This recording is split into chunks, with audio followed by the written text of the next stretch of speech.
Okay, welcome to Project 3, DENT 1158. Make sure you have your master model to check for accuracy between the duplicate and the refractory model.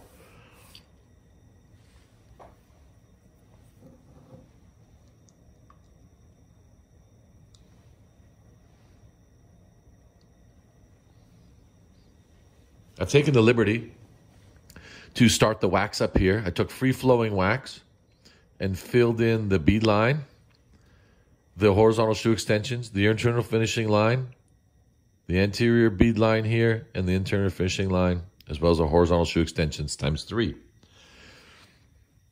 I think if you take some postgraduate wax-up programs, you'll see some different philosophies on creating the thickness of this palatal strap. We know in our textbook, it's about 1.5 millimeters down the center here. I've created a bit of a backbone to the palatal strap to give it some strength. As you can see here, a bit of a fishbone. And this would be our thickest point of 1.5 millimeters, which I know according to the textbooks, 1.5 millimeters, I think that's still a little bit on the thick side. So it will probably come just under 1 anyway. So it's very important, though, that you have no model here exposed. As you can see, this area right here. I'm going to take a little bit of the pattern wax and heat it up and make sure that the whole palette is covered. I can borrow a little bit from the strengthening ridges I've put in here. Then I'm going to take an alcohol torch and gently smooth out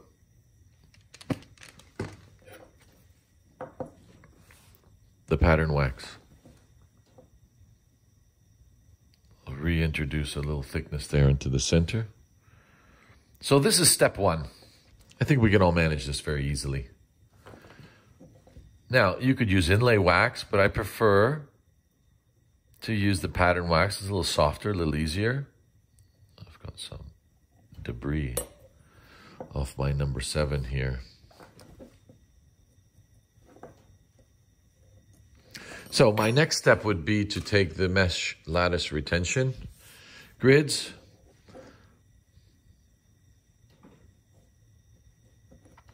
and then what you're going to need for this procedure, as the previous ones, is a sharp scalpel here. I happen to have a piece that was exactly the same size, but I'll overlay it here and surgerize right on the finishing line the leftover lattice retention. Remove the excess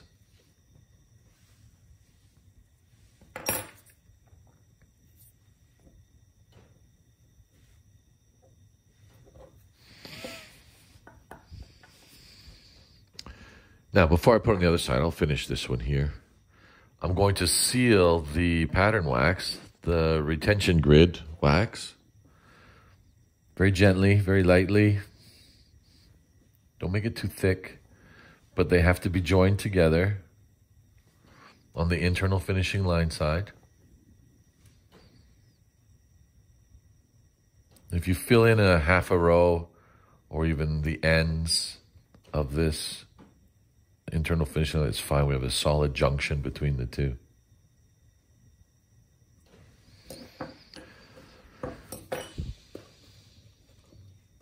Same procedure on the other side.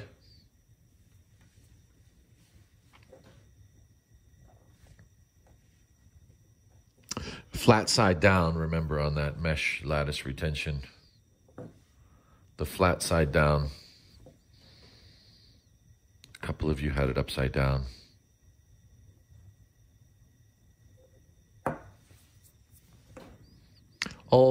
Technically, I guess it wouldn't make a difference. It's just going to retain the denture teeth still to the framework. But I think aesthetically, it looks a little odd to have that flat side up.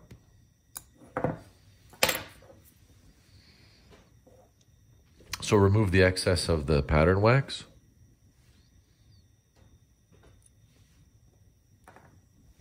And then seal the mesh pattern wax at the internal finishing line and horizontal shoe extensions. to the major connector smoothly. Now, the problem here is if we introduce a alcohol torch at this stage, we have to be really careful just to hit the internal side of the pattern as not to destroy the integrity of the mesh pattern wax as such. So, the next point here, I'll go a little slower because I think this is where a lot of us need to improve our wax ups from the previous ones, are these clasp applications. Many of us were a little low on the shoulder here. As a super bulge clasp would originate from the occlusal rest, we need to cover the shoulders of this rest area and then come down. I've blocked it out as such, and most of you have done the same. But we can't fall too low at the guide plane. Now, to make it a lot easier, don't seal these patterns to the model, just around the shoulder of the clasp. So as you can see here, it has this type of shape to it. Rather than just a straight line, some of us were really getting not uncreative with our GPS type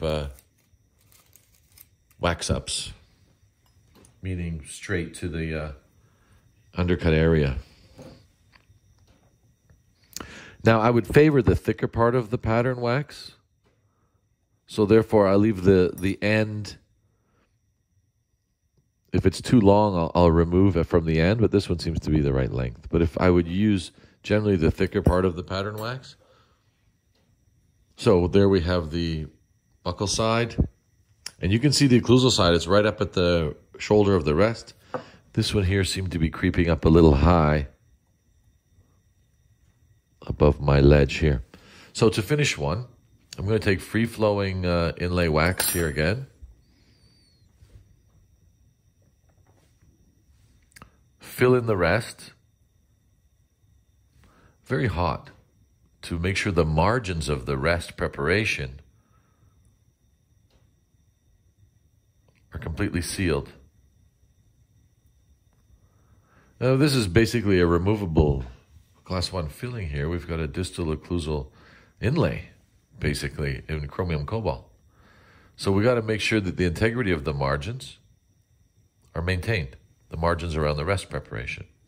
Now in a class 1, class 2, we know that the base of the rest should be well-rounded as to provide some mobility under function that the clasp assembly may dislodge or rotate around that fulcrum line, which will be a little bit more gentler to the abutment tooth. Now, the thickness of the guide plane, as a rule of thumb, I guess, here would maybe be the same thickness of the clasps. Right? And I don't mean width of the guide plane, buccolingual. I mean this thickness here. We're going to have to leave some for, obviously, trimming, fitting around the guide plane. There's going to be a denture tooth butt up against.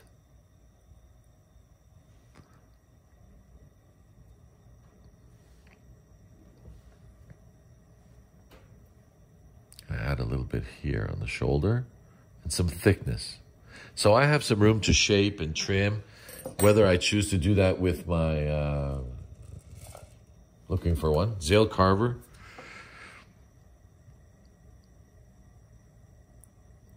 And complementing with burrs and stones.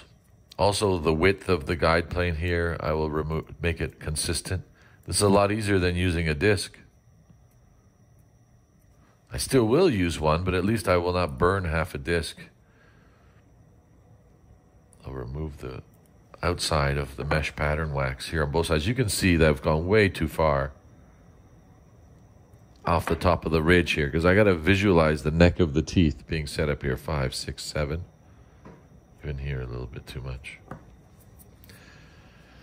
So I have one clasp done. Let's see if we can finish the other ones up here quickly.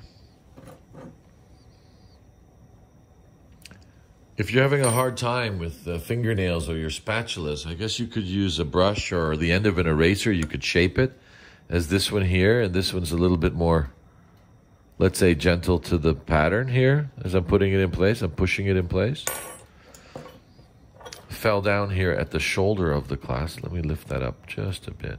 This is kind of, I think, where the critical area was, not only waxing for the last few projects, but also trimming for the last two projects, is adjacent to the occlusal rest in the shoulder of the clasp and the guide plane, right in this area right here where I've just added. And basically I sealed the clasp at the shoulder. Now, generally I would wait till I put on the reciprocal arm. I got ahead of myself there. And I'll take the excess off the end of the clasp, maintain a bigger thickness of the pattern, which is going to give me more freedom in the, electro polishing, trimming. Again, seal the shoulders of the clasp, basically at the marginal ridge height.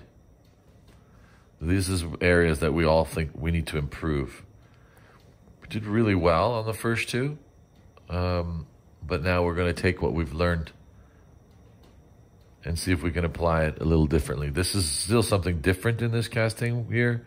We're doing a Maxilla, which is a little bit different. There is no spacer under the palette. It sits right on the palette, unlike the lingual bar and the lingual apron that we created.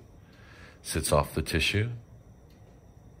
Remember the width of the guide plane. Keep it inside the occlusal table, meaning from lingual cusp to buccal cusp. Do not go outside the occlusal table. You'll just end up trimming anyways. So if the occlusal table is 100%, I think this guide plane's around 60, just depending on the width of the table. And then we have our G-clasp on the free end side, which reinforces our design principles of having an RPI, Y, or G on the free end of a class 1 and 2 to rotate under function, dislodge under function, or maybe more stress-breaking type of a clasp. A stress-breaking type of clasp. Speaking of clasp, oops, I could use one here, short one.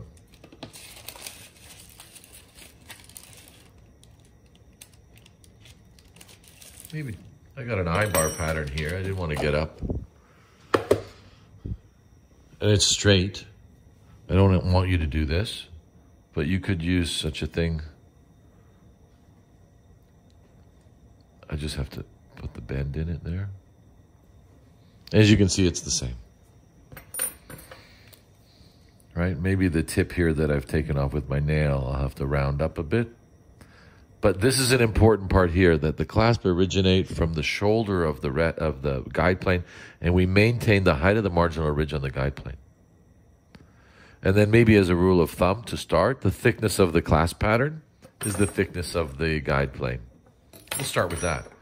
Some of us ran into some errors that it was too low, too thin, missing, and we were exposing the tooth at the shoulder. Mesial-occlusal rest.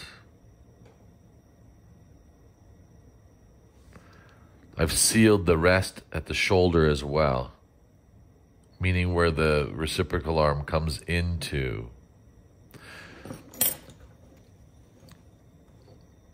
Into the G-clasp. Some of us are missing this little bit thickness. I went onto the canine.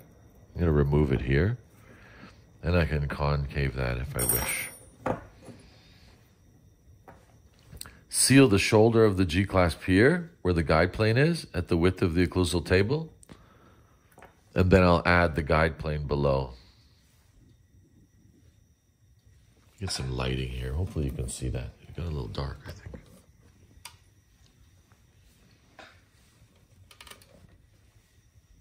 There we go. So the width of the guide plane inside the width of the occlusal table of the abutment tooth. The width of the guide plane for now. Let's leave it the width of the clasp assembly wax patterns. It's a little bit thicker than we would end result, but I've noticed I want to give some people freedom there. We disappeared some of our guide plane thicknesses. Now here's something important. Seal it at the shoulder. Seal it at the shoulder of the rest. Because I used that I-bar pattern, was a little bit thick, so I'll just take some off.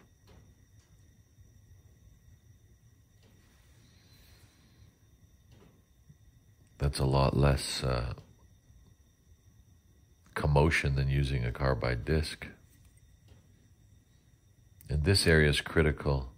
the margin of the rest at the shoulder where it meets the reciprocal arm. This is where we have some fitting issues. And we went in there vicariously and just removed so much on some of our cases. Not all of us, some of us. I'm just generalizing with the data that I saw from the first evaluations is where we've got to fine-tune some things now. Now, we're almost done.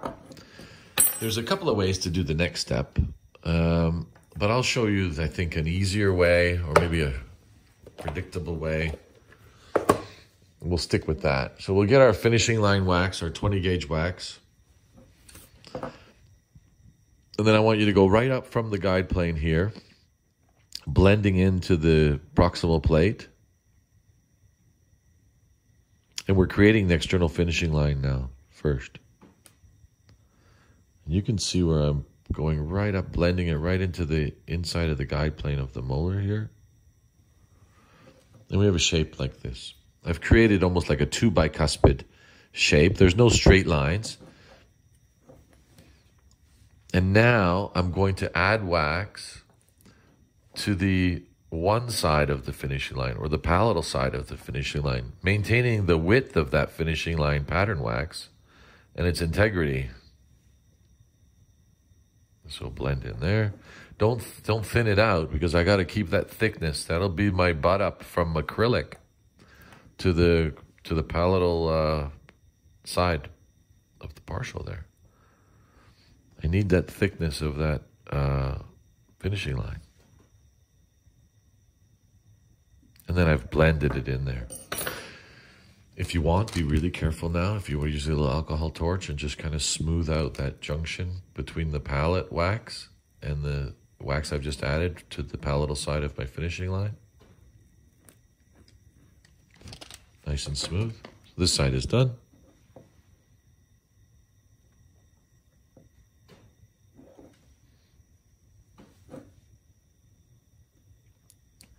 And again, no straight lines.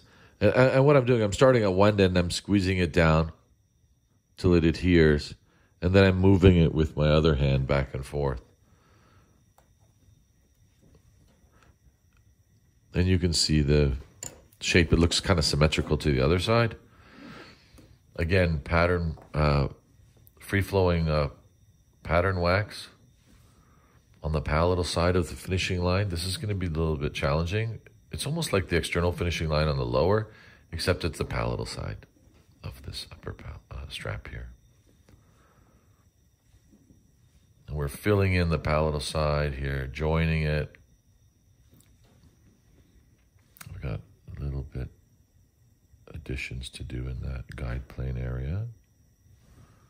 And then it blends in here. Again, you can take some alcohol. Be very careful though.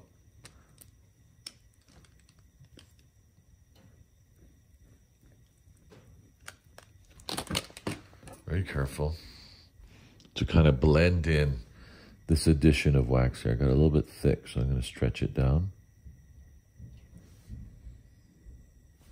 It's just a little bit bulky there. Just stretch it down there. So, pretty much straightforward so far.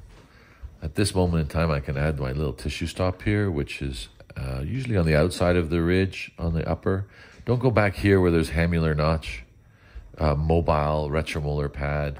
I'm just on the outside of it here because usually there's less room vertically on top of the tuberosity. And I'll create this. There's no excuses not to have this well shaped and defined thickness. I'll make it a little square.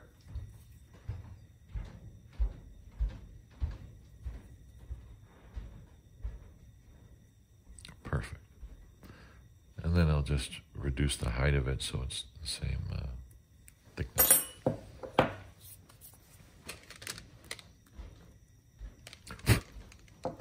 a little something there. Make sure you spray the base of your model too, because I find that if you don't spray the base of the model, some of the investment comes off on your fingers and then into your pattern. Now the last step here is probably going to be one of the most challenging ones, I think, for this project. We're going to take some pattern wax, right? And it comes in a different textured vein, same as the apron of the lower that we made on project 2. Let me see if I got different ones here. It's pretty much the same, I think.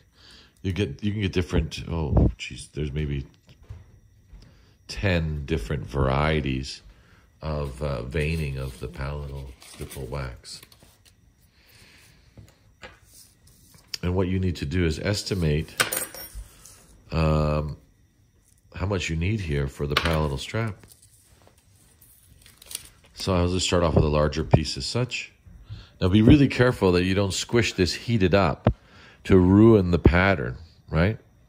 So as I put it on the palette, I can see that if I squeeze on this, it's going to thin out, almost like our Triad Light Cure. So what I might do is I'll just cut a little section here and maybe create a fold to get that even lower to the palette. I'm very close now to the palette now because I created this fold at the top, and then I can get a lot closer.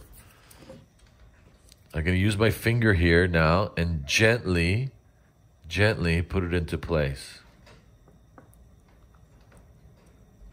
Okay, and if you don't like your finger, you can use a little, back end of an eraser, but make sure this is all the way down. If you've stretched it too much, you'll lose your thickness and you'll lose your pattern. You're going to stretch it a little bit, but try to minimize how much. Now, once I'm in place, serge your eyes.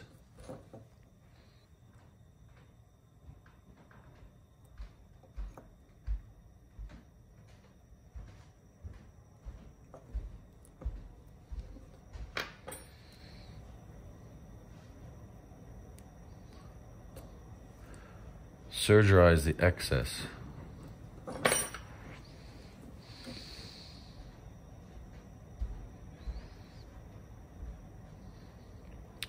So I did the anterior extension of the palatal strap and the posterior. And I've left a little bit extra outside the food line, as you can see. Just outside it slightly. It'll maintain some trimming, obviously, but rather than being short. Now, the last step here, maybe one of the more critical ones, is that I need to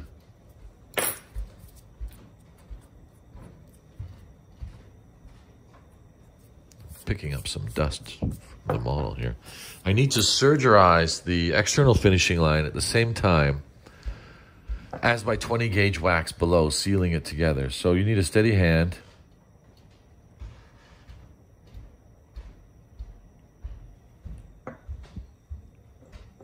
Let's zoom in. As you can see, I surgerized half the 20 gauge wax and the stippling at the same time, creating a knife edge finishing line here external. Now, what helped is I heated up my blade slightly so it doesn't get stuck in the wax. It's still a little bit warm, and I'll do the same to the other side.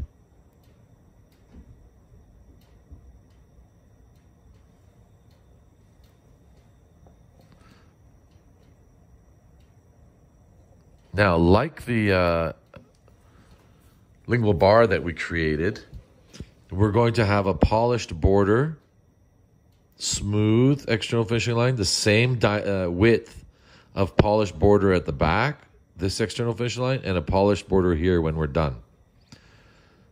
Like a picture frame, if we spoke about that with the lower apron. Last step is that I need to seal now. I need to seal the stippled pattern wax. If any investment gets under here, it's going to be kind of dangerous. It'll ruin everything. So I've even gone a little bit extra, as you can see, from the dark line to the light line. And basically, I'm not adding any wax. I'm using the stippled pattern as my sealing. Now, if you've added too much, you can go back and clean it up with your spatulas here. Again, just the Oh, this one ended up a little bit short here.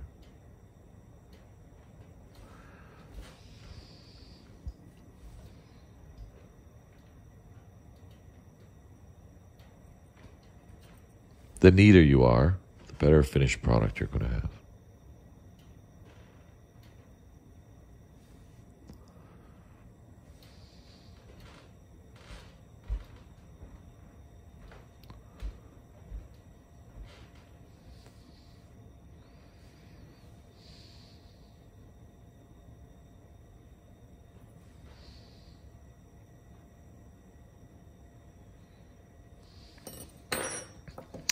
Now, if you've gone over a little bit, you can use this to reduce any kind of carving instrument. Sorry, I'm just picking up some dust from the table. I think if you have a cleaner work environment, it's definitely going to create better products no matter what procedures you're doing, especially in the porcelain department.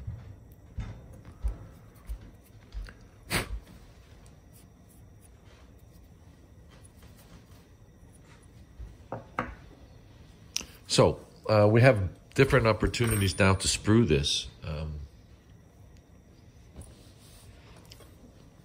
Don't sprue on the palette or on the pattern. We're going to go in behind. And I'll show you with, I think we're going to need 3 here as well, just to be on the safe side. Could probably do it with 2. But as you can see, I'm joining in behind the pattern.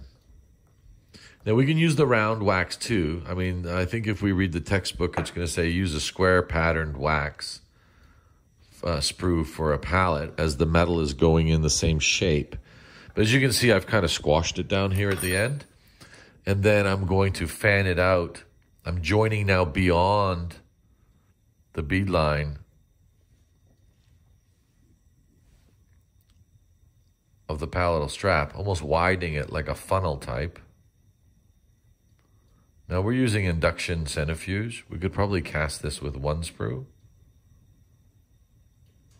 Induction centrifuge. Oh, pressure induction. Lost my mind. Pressure induction, which we could probably do with 1. As you can see now, it'll be easy to cut off. But it's very messy if you've ruined the top of your pattern. I've almost really reshaped the top of this. Don't rush, because we've got the consistency of the sprue wax is a little bit different than the pattern wax. They cool at different temperatures. Now, the center of the pattern is where the sprue comes up and just above the plane of occlusion here. So I'll go and add the other one on. And this will be at the same, I would say midpoint between the clasp assembly and the midline. I heated the end up slightly and the sprue, so it is a little bit more pliable for me to bend. I'm holding in place with my left hand, and I'll put these two together and I'll marry them together in the center.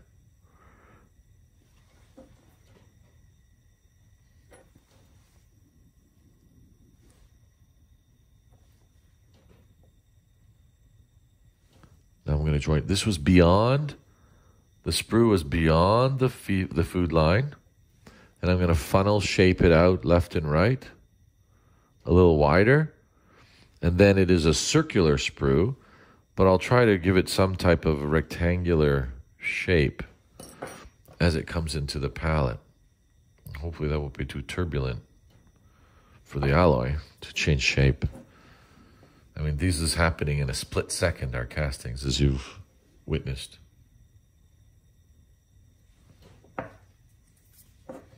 And you can get in here and clean up the sprue nice and neat. I think we're getting to the stage where we can really control our wax better now.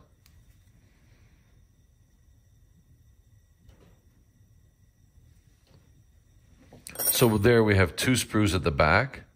I think in industry, I would probably just leave it at 2 because I'm using pressure induction. But maybe to practice and just to be on the safe side, we'll use 3. Which I think is a little bit overkill for this type of design. But you see I've come down on an angle here. I could go up on this side, but I'll come on an angle here. And I'll marry the 3 together here at the top.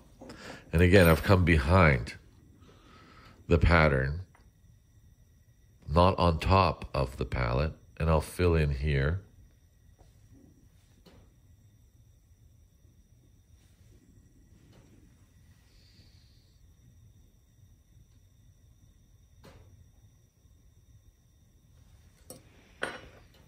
If I've got a little extra, I can go back and carve it.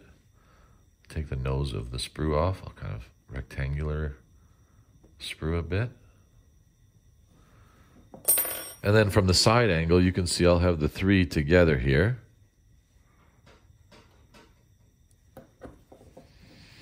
This is another important fact where I've noticed some of us, we made some slight errors, that we didn't seal these together nicely as one, because any sharp fins of investment here around our sprue may be carried into our palatal pattern. And then just above the plane of occlusion, this is going to shorten the length that the alloy has to travel. It'll also fit into our ring, and our ring is designed to fit inside our casting machine. And there we have our wax up, project number 3.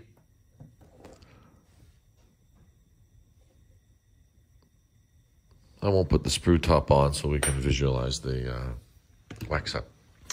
Okay, guys, let's get this done today, casted. Start setting up teeth on number 1, if we haven't finished it already. Investing. Processing. Trimming. Casting. Number 2. Number 3, casting. Adding most likely 2 bicuspids and 5 posterior teeth. I think that's going to bring us to week 15. Okay, thanks.